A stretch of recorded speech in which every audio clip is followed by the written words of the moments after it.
No. It's certified. We have preparation. The beginning of court reporting was due to the Industrial Revolution in the United States. Can you hear in the back? No. Okay, speak up a little. The Industrial Revolution in the United States was from like 1870 to 1890.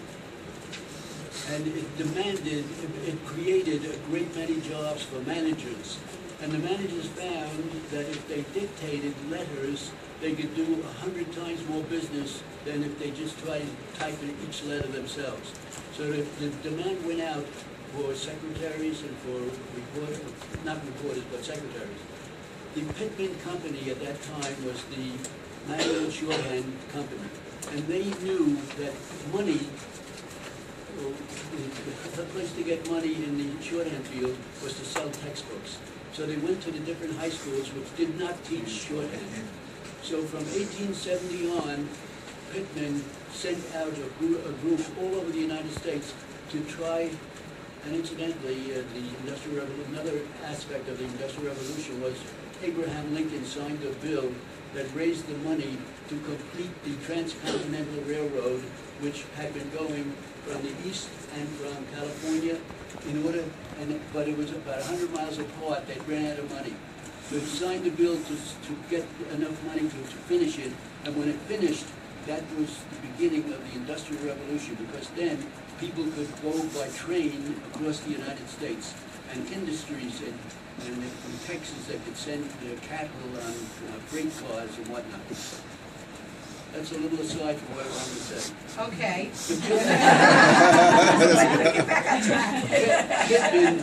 Pitman started getting into the high schools. Around 1900, another system, Gregg, came into existence, or 1898.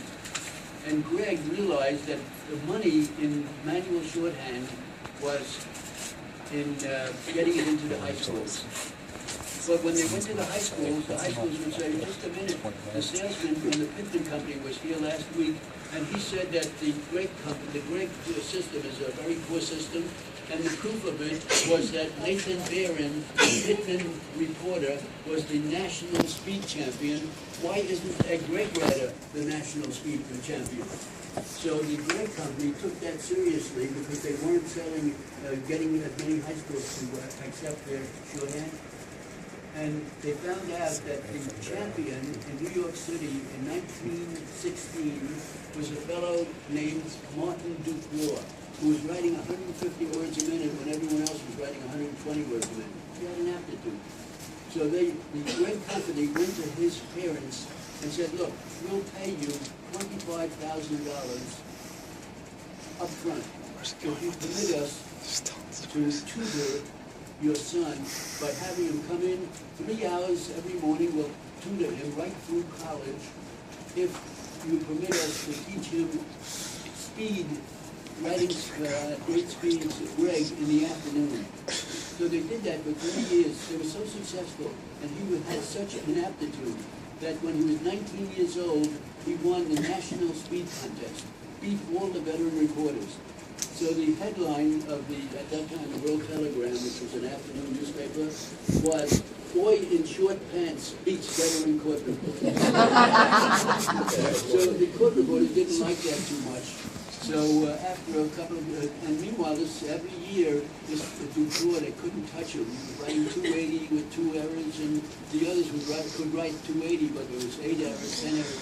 So in 1927, they had a New York State convention, and at the convention, Nathan Barron himself moved that they discontinue the contest. And it was voted, because it wasn't doing reporters any good. But people were thinking that in a couple of weeks you can get 200 words a minute, because this guy was a young fellow, and they were saying he was just a boy in short pants. He wasn't really. And incidentally, the Gregg Company paid for him to go through college and to go through, he went through law school, but he never took the bar. So he wasn't interested in being a lawyer. He was always writing. He came out first in the Supreme Court exam back in the 1920s, and 1930s, early 1930s. And he was appointed, he lived in Westchester, and he was appointed to the Supreme Court in White Plains, and for the rest of his career he worked. He just stood up You know, and Bill, started I got to speaking. tell you something. That whole story you just told, Jean and I had gone up to the library, the archives, and I pulled a book. And that whole story was from the New York State Court Reporters Association, the Louis Goldstein Memorial Library at the Supreme Court in Manhattan. And I just pulled a book out, you know, from 1916 or 1920, and it had that whole story in there. It was fascinating. And then they even suspended the test for about 9 or 10 years, and then they brought it back. So that's really, really interesting stuff. Anybody have any questions about it? I think we have a comment. I was just wondering if anybody realized that next month Bill is having a big birthday. It's going to be 90. Oh, yeah.